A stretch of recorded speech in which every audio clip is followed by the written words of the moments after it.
সম্পত্তি লুট মানছি না, মানছি না। ওয়াকফ সংশোধনের নামে মুসলিমদের সম্পত্তি লুট মানছি না, মানব না। কেন্দ্র সরকার একটা কালা কানুন পাস করিয়ে দিয়েছেন।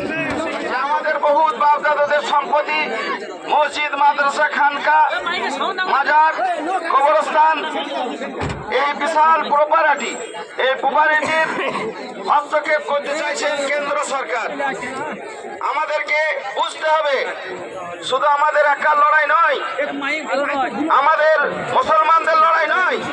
এই মুখে আনবেন না, আমরা মুসলমানদের এটা লড়াই নয় শুধু, এটা আমরা সমস্ত জাতি মিলে লড়াই।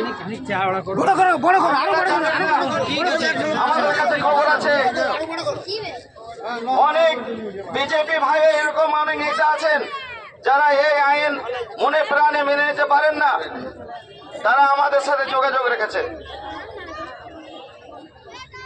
আপনারা কি বলছেন? কোন জাতি নয়। আমরা যেখানে পাস হয়েছে 98টা ভোট পড়েছে, তার মধ্যে 12টা শুধু মুসলিম, আর বাদ বাকি অন্য ধর্মের মানুষ। বলুন তারা আমাদের সাথে আছে কি নাই? কোন সময়ে কোনো আমরা জাতিকে কষ্ট দিতে চাই না, ছোট করতে চাই না, কোন জাতির বিরুদ্ধে নয়। হিন্দুরা আমার ভাই, শিখরা আমার ভাই, ইসাইরা আমার ভাই, জৈন, বৌদ্ধ, খ্রিস্টান সব আমাদের ভাই ভাই। আমরা এই ভারতবর্ষে গণতান্ত্রিক দেশে মিলেমিশে বাস করতে চাই। আমাদের সকলের এই ভারতবর্ষ স্বাধীন করতে কুইন্টেল কুইন্টেল রক্ত আমাদেরকে দিতে হয়েছে। এই ভারতবর্ষের মাটি, প্রত্যেকটা জাতির রক্ত মিশে আছে এই মাটিতে। তার সাথে সাথে মুসলমান যে সম্প্রদায় আছে, এদেরও কুরবানি কম নাই। এদের 52,000 টাকা চাঁদনি চোখ থেকে নিয়ে লাল কেল্লা পর্যন্ত তাদেরকে কাটা হয়েছিল গলা। আর এই দাড়িওয়ালা টুপিওয়ালা মৌলানা হাফেজদেরকে টাঙ্গিয়ে দেওয়া হয়েছিল গাছে। তারা নিজের জান দিয়েছিলেন।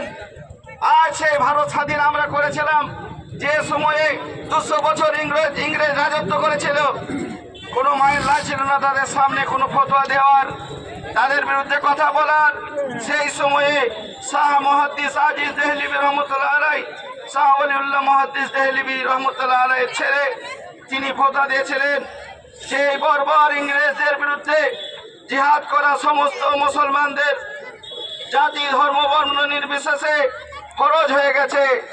উঠে পেড়ে সেই সময়ে সমস্ত মুসলিম জাহান জেগেছিল।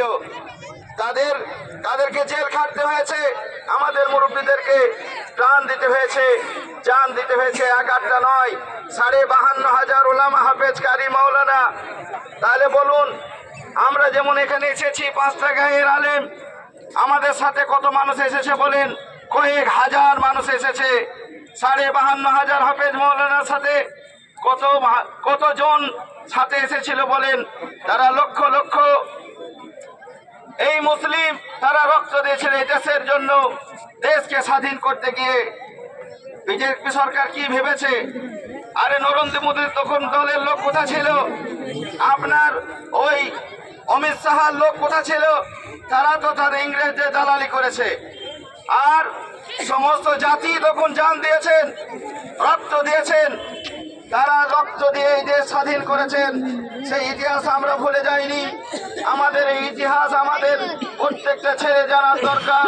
তার জন্য ভাই, আপনাদের আমাদের সমাজকে আমরা বলবো জোড়হাত করে, এই আন্দোলনটা কোনো জাতির জন্য নয়, কোনো পার্টির জন্য নয়।